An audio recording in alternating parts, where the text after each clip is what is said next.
سلام. تو این ویدیو میخوام که چند مدل از هفسین های مسیمون رو بهتون معرفی بکنم.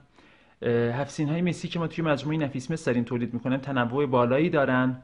بعضیاشون تولید خودمونه و بعضیاشون تولیدات همکارانی هستش که کارهای درجه یک دارن تولید میکنن. معرفی تک تک این محصولات به صورت تخصصی و فنی رو داخل محصولات تک تکشون قرار دادیم.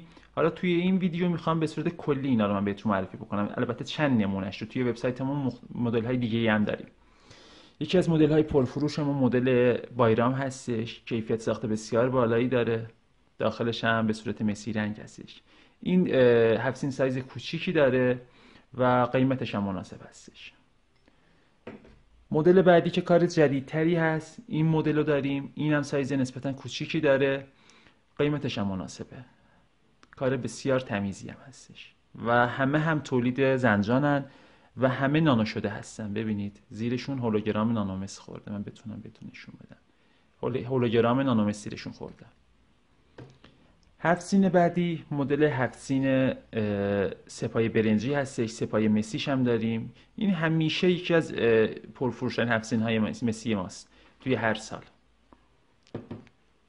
مدل جدید بعدی که میخوام بهتون معرفی بکنم، این مدل خیلی مدل زیبایی هستش، به صورت سپایه قرار میگیره و این هم یکی از بهترین و پرفروشترین مدل هست. مدل بعدی مدل نفیس، تولید خودمونه، یکی از تولیدات خودمونه. کیفیت چکشکاری رو میتونید ببینید، نانو هم شده و داخلش هم مسی رنگه. مدل بعدی این مدل پای برنجیه. این مدل هم کیفیت ساخت خیلی بالایی داره، چکشکاری‌های ظریف، جوشکاری‌های بسیار درجه یک، داخلش هم سفید قلقاری شده است. از این میتونید به عنوان بستنی‌خوری هم استفاده بکنید. کارهای جدیدی که داریم کارهای آبکاری کرممون هست، هفسین‌های آبکاری کرم که به رنگ نقره‌ای براق در میاد. بعد اینکه آبکاری کرم روی ظرف انجام میشه، کیفیت ساختش رو میتونید ببینید، رنگ زیبایی داره.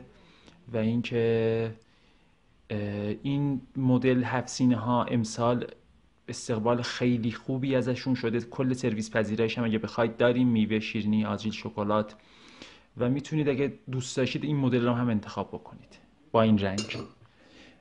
این همون مدل سپایه هستش که کار آبکاری رو کرم روش انجام نشده بلکه نانو شده هستش و رنگ مسی است. و از این بابت که خیالتون راحت باشه، این ظرفی که می‌خریدم از مس ساخته شده. ببینید دوتاشون یکی هستش، فقط روی این آبکاری کرم انجام شده، روی این نشده.